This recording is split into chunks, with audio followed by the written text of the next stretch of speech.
La confianza de las personas en nuestras instituciones judiciales para solucionar sus problemas depende, en gran medida, de que tengan la convicción de que acuden a una justicia independiente, es decir, a una justicia que resolverá con imparcialidad y siempre con apego a la ley. El Poder Judicial fue creado para estar del lado de los ciudadanos y garantizar la correcta aplicación de la ley. Al menos eso dice la Constitución mexicana. Sin embargo, la realidad muestra un aparato traspasado por intereses económicos y políticos.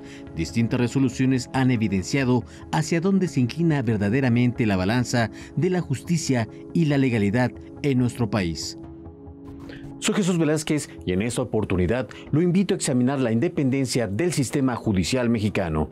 Con el aporte de especialistas veremos por qué la existencia de clanes ha impedido una auténtica depuración de las instituciones de justicia. Acompáñenme.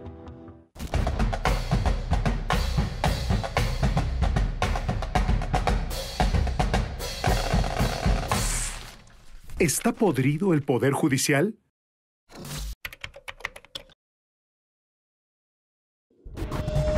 Luis Tapia, abogado especialista en derechos humanos, resalta que la Suprema Corte de Justicia de la Nación es uno de los tribunales más estables del continente americano. Revisemos la situación de El Salvador, de Honduras, de Venezuela, de Colombia, de Argentina, de Chile, de Uruguay, son cortes de Perú mismo, que son cortes que están en situaciones muy complicadas, donde se les ha cooptado por uno u otro poder, que están muy golpeadas, sin recursos. Entonces yo creo que en México hay que hacer ajustes, pero hay que saber que tenemos un poder judicial que hay que cuidar y que hay hacia dónde construir. Pero dicha estabilidad ha propiciado el surgimiento de una casta acaparadora de puestos y ascensos que ha impedido la renovación de cuadros dentro del propio organismo. Familias judiciales que se facilitan o hacen próspera la carrera individual de una persona como un favor, y luego recibirán en pago el equivalente servicio de otra persona o de otro grupo de magistrados o de ministros. La permanencia de clanes dentro del Poder Judicial no implica solo la representación y defensa de intereses particulares o familiares, sino también la de grupos de poder económico y político. Y que también hay muchísimas resoluciones que están apegadas de única y exclusivamente una parte jurídica técnica en la cual se beneficia a determinados grupos empresariales en contra de los intereses de la nación. Y lo peor de todo, nunca vas a terminar de probar una corrupción completa. Siempre vas a encontrar una justificación formalista o jurídica para las decisiones que van tomando. ¿Cuál es el problema de las élites? Que las élites se apoyan mutuamente. La palabreja conservador no es un mal adjetivo, es mantener las cosas como están. Y los que están beneficiados de las cosas como son, pues quieren que las cosas continúen así. Por eso son conservadores. Y la Corte es conservadora.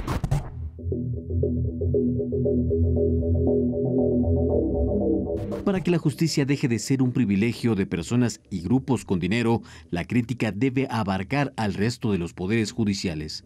Y ciertamente no olvidar que no solo se trata de la Suprema Corte, sino del resto de los tribunales. A mí me parece además fundamental decir que la mayoría de los pleitos, de los litigios, ¿no?, legales, se resuelven en los tribunales locales, no se resuelven al nivel federal. Me atrevería a decir que más del 80% de los problemas legales se resuelven en la justicia local.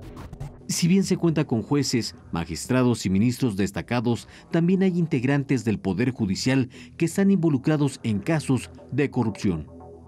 Si bien es cierto, se ha intentado que ahora existan exámenes de oposición para poder ocupar ciertos cargos, pues también hemos sabido, ¿no?, de cómo se filtró este examen, cómo se vendió a ciertas personas, cómo pues existe esa corrupción incluso interna dentro del mismo Poder Judicial. Hemos sabido de tantos casos de jueces y magistrados que cobran porcentajes a las personas que trabajan con ellos y que, pues, en lo oscurito, ¿no? Por ahí dan un porcentaje de su sueldo. Y ese es el tipo de cosas que se tienen que acabar en cualquiera de los poderes.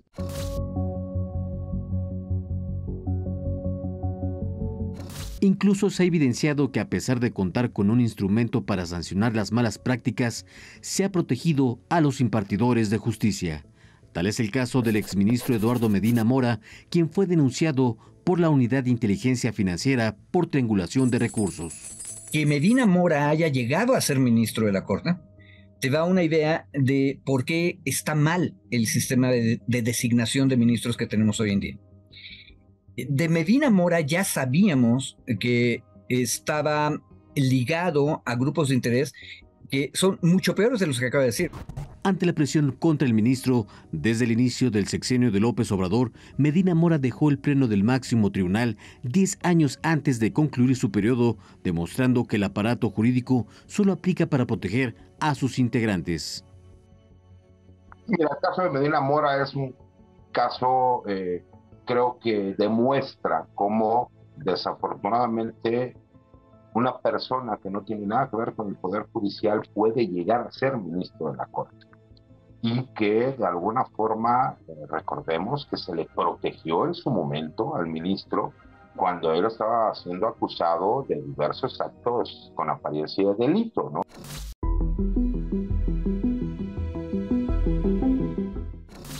El caso de la ley minera ejemplifica cómo las empresas han intervenido y logrado amparos frente a derechos legítimos de ciudadanos. Dicha reforma busca devolver al Estado la rectoría sobre los recursos propiedad de la nación y plantea que las comunidades y pueblos indígenas sean consultados para decidir si quieren o no un proyecto minero en su territorio. Sigue el caso de la ley minera. El gobierno de manera prudente no se confrontó con el gran sector minero, pero dejó avanzar y ayudó desde el gobierno, desde la Semarnat y desde las secretarías, las demandas de pueblos originarios e indígenas. Se logró que ampararan a varios de ellos. Recientemente un juez federal concedió la primera suspensión provisional que protege a una empresa contra todos los efectos de la reforma minera. En tanto, el ministro Alberto Pérez Dayán admitió a trámite una demanda que busca echar abajo la reforma aprobada en el Congreso en abril de 2023. El tema es interesante porque, como son 11 ministros, a veces salen cosas inesperadas. Pero yo me atrevería a apostar, ahora sí, que la ley minera nueva, con las reformas que protegen a pueblos indígenas, por ejemplo, no va a pasar. ¿Por qué? Porque estructuralmente la Corte se ha posicionado desde hace años del lado de los intereses mineros.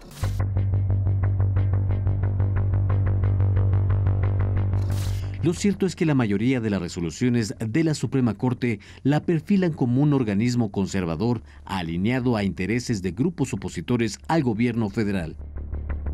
No dejemos de insistir en que la vía democrática es la única vía posible para lograr que nuestro marco legal refleje la sociedad a la que aspiramos, que las leyes aquí aprobadas deben ser respetadas y protegidas por ser aprobadas por una mayoría electa por el pueblo de México, que entre poderes debe haber independencia y respeto, y que ningún poder puede estar por encima de otro, que la visión o prejuicio de una sola persona que no fue electa no puede imponerse a la de millones aquí representados.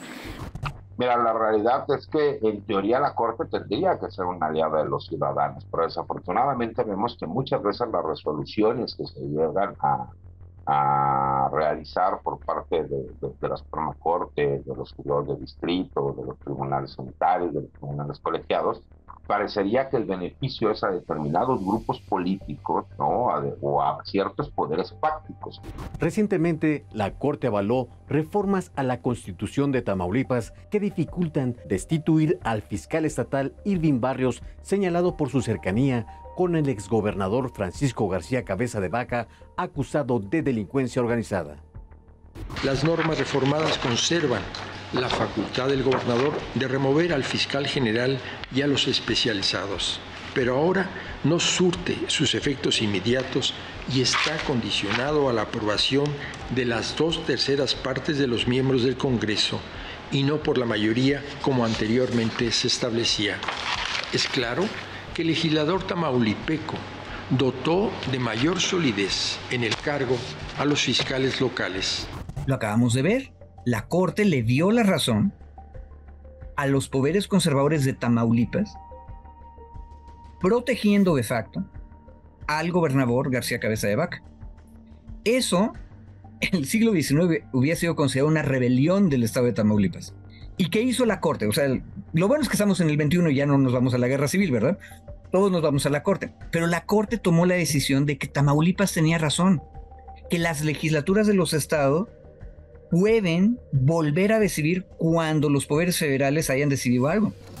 ¿Es urgente una reforma profunda del Poder Judicial? ¿Los miembros de la Suprema Corte deben ser elegidos por el pueblo? ¿Es necesaria una depuración dentro del organismo? Impulsores de la reforma, especialistas y académicos nos responderán en el próximo capítulo. Soy Jesús Velázquez y esta fue la tercera parte del serial de la octava ¿Está podrido el Poder Judicial?